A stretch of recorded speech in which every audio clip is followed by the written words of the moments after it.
మాఘమాసాన్ని పురస్కరించుకొని మనం ప్రతిరోజు కూడా వివాహానికి ఆటంకాలు ఏవి కలుగుతున్నాయో ఇవన్నీ కూడా తొలగించుకోవడానికి గాను ఉపకరించేటువంటి పరిహారాల గురించి తెలుసుకుంటున్నాం కదా. ఆ క్రమంలో ఈ రోజున సరైన సంబంధం రావట్లేదు. ముఖ్యంగా అన్ని రెండో పెళ్లి సంబంధాలే వస్తున్నాయి.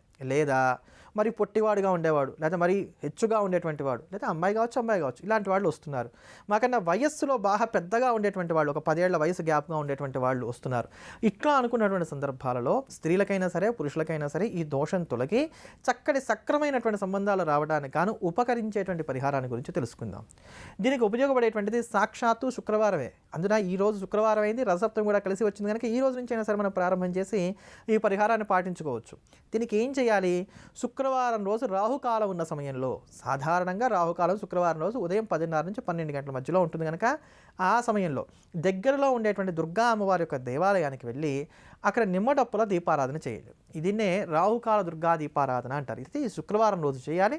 ఒకే ఒక్క నిమ్మకాయ తీసుకోండి, ఆ నిమ్మకాయని మధ్యలో కోయండి, ఒక చెక్కని పారవేసేయండి, మరో చెక్కని చక్కగా రసం పిండి ఆ రసాన్ని కూడా పారబోసి ఈ యొక్క నిమ్మ చెక్కని వెనక్కి విరవండి. ఇది డొప్పలాగా ప్రమిదలాగా తయారవుతుంది. దీన్ని పద్మం వేసి బియ్యపిండితోటి ఆ పద్మం మధ్యలో ఉంచి నిండుగా ఆవు నెయ్యి కానీ నువ్వుల నూనె కానీ పోసి దీపం వెలిగించండి.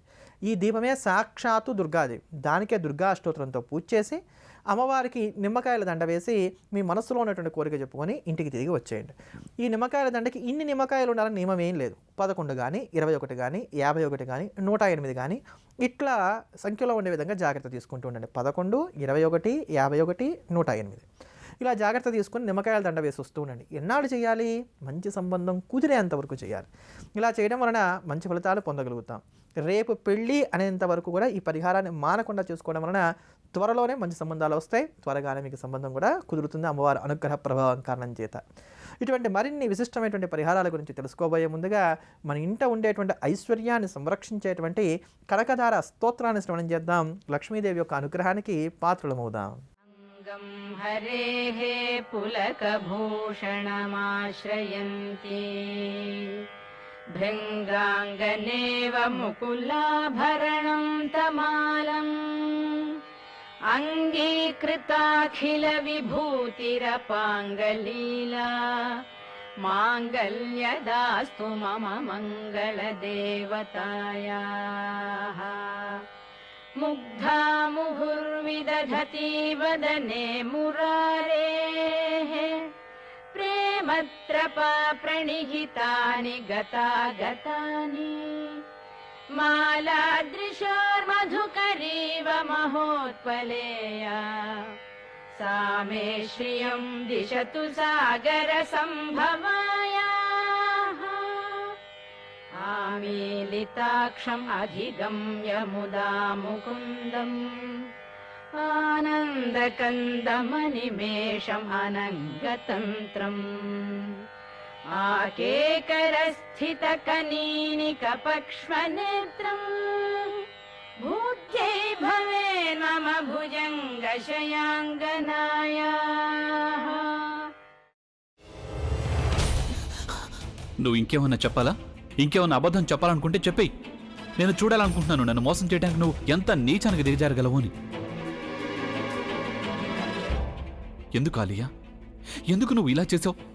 నీకు తెలుసు కదా నానమ్మ తర్వాత నీ ఒక్కదానిని కదా నేను పూర్తిగా నమ్మేది. ఏమన్నావు నువ్వు?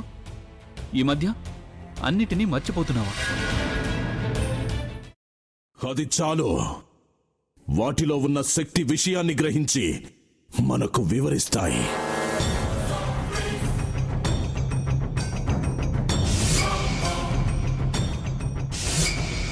ఎవరు ఆ దండ విప్పొద్దు, గది తలుపులు తెరవద్దు.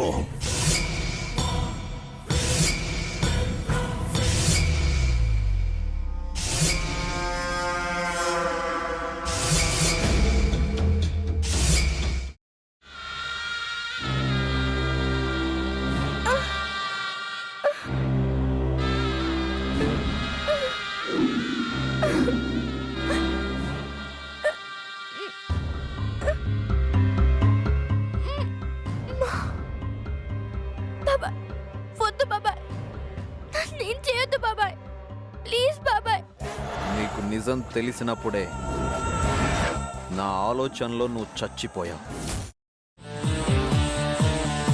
అబ్బా ప్లీజ్ కొంచెం తినండి ప్లీజ్. భీమారావు గారు మీరా? ఇగో మీరా కాదు సక్కుబాయ్. అవును, మీ పనామే లేచిపోయిందని చెప్పి కంప్లైంట్ ఇచ్చినావు కదా. రేయ్, ఆయన కంప్లైంట్ ఇచ్చింది లేచిపోయిందని కాదు, కనిపించడం లేదు అని. అచ్చా, అట్లానా? సరే మేడం. ఇడియట్. ఆ వంట మనిషి పేరేంటన్నారు? రత్తాలు మేడం. ఏం పెద్ద మంచి, నీ వంట మంచిని కూడా మేడం అని పిలుస్తావా? రేయ్ హాఫ్ బ్రెయిన్,